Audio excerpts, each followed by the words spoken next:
নজিরবিহীনভাবে কালকে ভারত এবং চায়না নিজেদের মধ্যে একটি বৈঠক করলেন। সারা বিশ্ব স্বাভাবিকভাবেই চমকে গেল যখন ভারত এবং চায়না একসঙ্গে বৈঠকের টেবিলে বসলেন।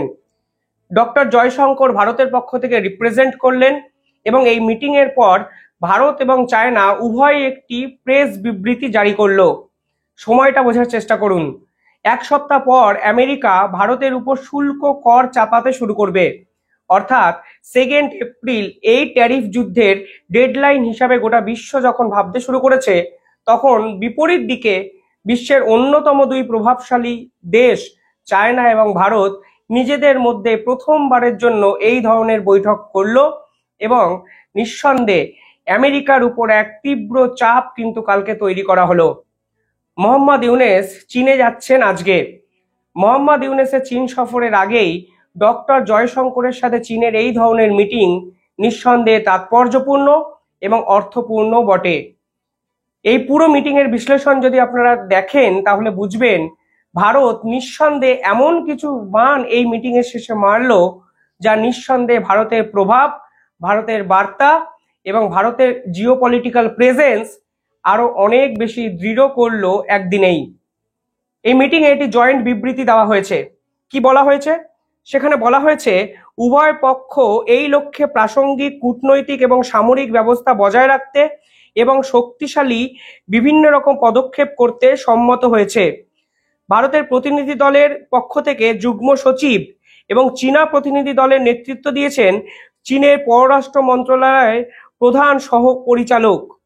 পরবর্তীকালে ভারত এবং চীনের যে লাদাখ এই অঞ্চলের উপর থেকে চীন নিজের সেনাবাহিনী কিন্তু প্রত্যাহার করেছেন এবং আন্তঃরাষ্ট্র এবং বিভিন্ন ক্ষেত্রে সুরক্ষার প্রশ্নে চীন এবং ভারত একে অপরের সঙ্গে কাঁধে কাঁধ মিলিয়ে পরবর্তী সময় লড়বেন, সেই অঙ্গীকার কিন্তু এই মিটিং এর শেষে দুপক্ষই করেছে। দুদিন আগে নরেন্দ্র মোদী এই মিটিং এর আগে সবার আগে একটি নরম একটা মনোভাবাপন্ন মন্তব্য করেছিলেন। তিনি বলেছিলেন ভারত এবং চীনের দুজনের মধ্যে যুদ্ধের সংস্কৃতি নেই। ইতিহাস থেকে আপনারা যদি ভাবেন, ইতিহাস থেকে বর্তমান সময়ে যদি আপনারা এই প্যারামিটারটা ধরেন, তাহলে দেখবেন একে অপরের বিরুদ্ধে চীন এবং ভারত যুদ্ধে ঝাঁপিয়ে পড়েছে, এই নজির কিন্তু সে অর্থে দেখা যায় না। 2020 সাল কিংবা 1960-65 দশকের ওই সময়টা ছেড়েও আমি যদি ভাবি, তাহলে দেখবেন চীন এবং ভারত পারস্পরিক সহাবস্থানের মাধ্যমে একে অপরের সঙ্গে সম্পর্ক রক্ষা করেছে, যা ভারতবর্ষের প্রধানমন্ত্রী নরেন্দ্র মোদী সেদিন বলেছিলেন। 1 ঘন্টার মধ্যে পাল্টা প্রেস রিলিজ এসেছিল চীনের পক্ষ থেকে। চীন বলেছিল ভারতের প্রধানমন্ত্রীর এই ধরনের কথাকে আমরা সাধুবাদ জানাই এবং চীন বুঝিয়ে দিয়েছিল আমেরিকা যে ধরনের আনপ্রেডিক্টেবল অ্যাটিটিউড গোটা বিশ্বে এস্টাবলিশ করতে চাইছে, তার বিপক্ষে লড়ার জন্য গ্লোবাল দুই শক্তিশালী রাষ্ট্র চীন এবং ভারত যদি একত্রে লড়ে, তাহলে পাল্টা এক শক্তিশালী কমিউনিটি তৈরি করা যাবে এবং আমেরিকা থেকে বেরিয়ে বিশ্বের অন্যান্য দেশও কিন্তু বিকল্প হিসাবে এই শক্তিশালী জোটকেই আশ্রয়স্থল হিসাবে ভাবতে শুরু করতে পারে। এই মিটিংয়ে 3 থেকে 4টে এমন গুরুত্বপূর্ণ বার্তা ভারত দিয়েছে যা বর্তমান সময়ে কিন্তু একাধিক সমীকরণকে বদলে দিতে পারে। কি হয়েছে আমি একটু 4টে পয়েন্ট আপনাদের সামনে বলতে চাই।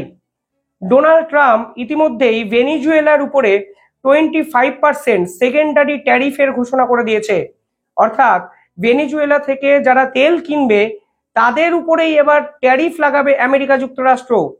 ভেনিজুয়েলা থেকে যে সকল দেশ তেল ইম্পোর্ট করে তাদের মধ্যে প্রথমে হলো চায়না এবং দ্বিতীয় হলো ভারতবর্ষ। অর্থাৎ ভেনিজুয়েলার বিপক্ষে এই ধরনের যদি বলে হয় অসহযোগিতা এবং এই ধরনের শত্রুভাবাপন্ন একটা আচরণ নিঃসন্দেহে ভুক্তভোগী করবে দুটো রাষ্ট্রকে, চায়না এবং ভারতকেও।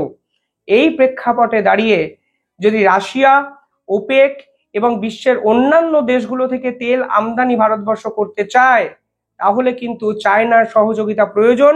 অন্তত বিভিন্ন ক্ষেত্রে যেভাবে আমেরিকা ভারতের বিপক্ষে একাধিক রকম স্যাংশন লাগানোর কথা ভাবছে, সেখানে চায়নার সহযোগিতাও কিন্তু বর্তমান জিওপলিটিক্যাল সারফেসে অত্যন্ত ইম্পর্টেন্ট হতে পারে, তা ভারতবর্ষ কিন্তু কালকে বুঝিয়ে দিয়েছে।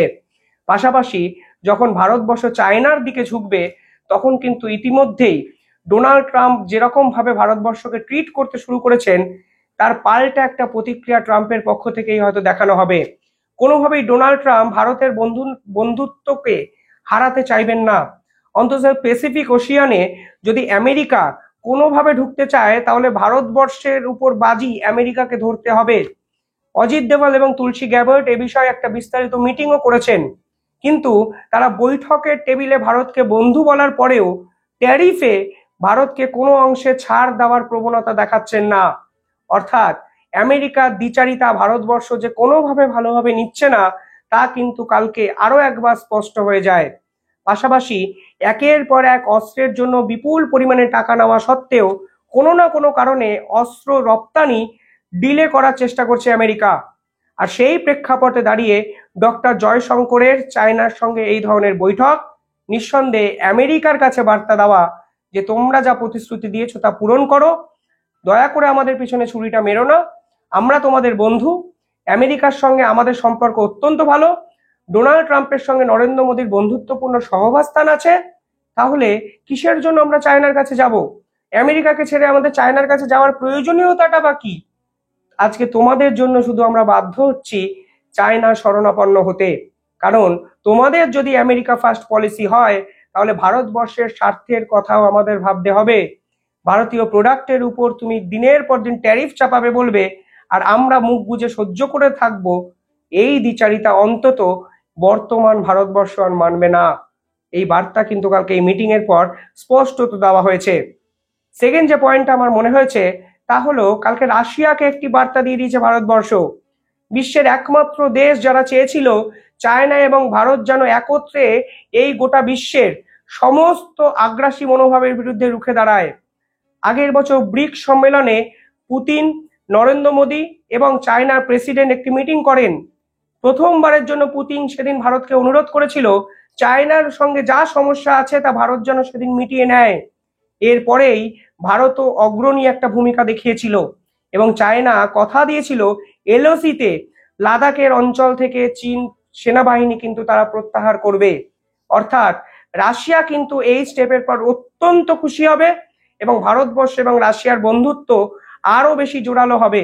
এবং রাশিয়া যেভাবে ব্রিক্সকে গুরুত্ব দিতে চেয়েছে ঠিক সেভাবে আমেরিকাকে চাপে রেখে ব্রিক্সকে আরো শক্তিশালী গুরুত্বপূর্ণ একটা মাধ্যম হিসাবে রাশিয়া গোটা বিশ্বের সামনে কিন্তু প্রতিষ্ঠিত করতে পারবে কালকের এই মিটিং এর পর।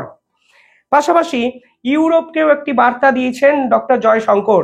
দুদিন আগে ডক্টর জয়শঙ্কর কি বলেছিলেন? ডক্টর জয়শঙ্কর বলেছিলেন দিনের পর দিন আপনারা চীনকে ফান্ডিং করেছিলেন, চীনকে টেকনোলজিক্যালি সাপোর্ট দিয়েছেন, ইকোনমিক্যালি একাধিক বেনিফিট দিয়েছিলেন শুধুমাত্র ভারতের বিপক্ষে লড়িয়ে দেওয়ার জন্য। অর্থাৎ আপনাদের সঙ্গে লড়ার যখন ক্ষমতা ভারতবর্ষ তৈরি করতে চেয়েছে তখনই ভারতকে দাবিয়ে রেখে দমিয়ে দিয়ে আপনারা চীনকে বিকল্প শক্তি হিসাবে গোটা বিশ্বের সামনে প্রতিষ্ঠা করতে চেয়েছেন। আজকে আপনাদের 27-28টা দেশ আমাদের সঙ্গে এসে ফ্রি ট্রেড এগ্রিমেন্ট করতে চাইছে শুধুমাত্র চায়নার ডেপ ট্যাপ পলিসি থেকে বাঁচার জন্য। আর এই প্রেক্ষাপটে দাঁড়িয়ে চীন এবং ভারতবর্ষ একত্রে এই ধরনের মিটিং অন্তত ইউরোপীয় ইউনিয়নের দ্বিচারিতা যে ভারতবর্ষ আর কখনো মানছে না তা কিন্তু ফের একবার বুঝিয়ে দেওয়া। অর্থাৎ যে চায়নাকে আপনারা আমাদের বিরুদ্ধে লড়িয়ে দিতে চাইলেন সেই চায়নাই এখন আমাদের দিকে এসছে মিটিং করার জন্য। আর আপনারা দেখুন আপনাদের পাশে আজকে আমেরিকা নেই, আপনাদের ন্যাটোতে আমেরিকার ইনভেস্ট করছে না, আপনাদের সঙ্গে একাধিক ডিল আমেরিকা বাতিল করছে, আপনারা আমেরিকাকে ভরসা করছেন না বলে F-35 ফাইটার জেট কিনছেন না, অথচ আমাদের সঙ্গে চায়নার বর্তমান সম্পর্ক আপনাদের থেকে আমেরিকার সঙ্গে যে সম্পর্ক আছে তার থেকে অনেক গুণ ভালো। অন্তত এই বার্তা ইউরোপীয় ইউনিয়নের কাছে কিন্তু কালকে স্পষ্টভাবে দেওয়া হয়েছে। পাশাপাশি ভারত এখানে একটি মাস্টার স্ট্রোক দিয়েছে যার জন্য চায়নাও আবার ভারতের সঙ্গে সম্পর্ক বিল্ড আপ করতে চাইছে। আমি এর আগে একটি ভিডিও করেছিলাম, সেখানে বলেছিলাম ভারতবর্ষ চায়নার প্রধান প্রতিপক্ষ তাইওয়ানের সঙ্গে সম্পর্ক ভালো করছে, একাধিক অস্ত্র চুক্তি, একাধিক পার্টনারশিপ ডিল, একাধিক স্ট্র্যাটেজিক সাপোর্ট, সর্বক্ষেত্রে তাইওয়ান এখন ভারতবর্ষের অন্যতম ভালো এক বন্ধু হয়ে গেছে। কিছুদিন আগে এই তাইওয়ানের সাগর দিয়ে যখন চীনের একটি জাহাজ যাচ্ছিল তখন এই তাইওয়ান কিন্তু চীনের জাহাজটিকে আটকে ছিল, কারণ তাইওয়ানের নিচ থেকে একটি ইন্টারনেট কেবেলের তার ছেঁড়া পাওয়া যায়। এবং তাইওয়ান সাসপেক্ট করে চীনের কেউ বা কারা ষড়যন্ত্র করে সেই ইন্টারনেট কেবলকে কেটে দিয়েছে এবং তাইওয়ানকে ইন্টারনেট বিহীন একটি রাষ্ট্রে পরিণত করার চক্রান্ত তারা করেছিল। এবং মনে করা হচ্ছে ভারতবর্ষ খুব অল্প দিনের মধ্যেই মুম্বাইতে তাইওয়ানের একটি অফিস খোলার কথা তারা ভাবছেন। অর্থাৎ তাইওয়ানকে দিনের পর দিন ভারতবর্ষ শক্তিশালী বানানোর চেষ্টা করছে এবং ভারতবর্ষের সঙ্গে তাইওয়ানের সম্পর্ক অত্যন্ত ভালো হতে শুরু করেছে, যা চায়নার কাছেও কিন্তু মাথা ব্যথার কারণ। অর্থাৎ চায়না এখন বুঝতে পারছে ভারতবর্ষকে নেগলেক্ট করার আর জায়গায় তারা নেই। তাহলে চায়না যেভাবে তাইওয়ানের বিরুদ্ধে কার্যত যুদ্ধ ঘোষণা করে দিয়েছে, সেই যুদ্ধতে তারাও ভুক্তভোগী হবে যদি তাইওয়ানের পাশে ভারত শেষ মুহূর্ত অব্দি সাপোর্ট করে। অর্থাৎ সব মিলিয়ে এই বৈঠক জিওপলিটিক্সে অত্যন্ত গুরুত্বপূর্ণ একটা বিষয়।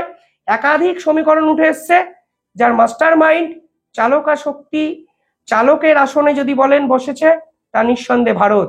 এবং মোহাম্মদ ইউনূসের এই চায়না সফরের আগে ডক্টর জয়শঙ্করদের সাথে চীনের এই ধরনের বৈঠক মোহাম্মদ ইউনূসকেও বুঝিয়ে দেওয়া, চীন আমাদের শত্রু নয় বাবা, চীনেরও আমাদের প্রয়োজন। আমাদের যেমন চীনকে এই সময় প্রয়োজন, চীনেরও কিন্তু আমাদের প্রয়োজন আমেরিকার বিপক্ষে লড়াই করার জন্য।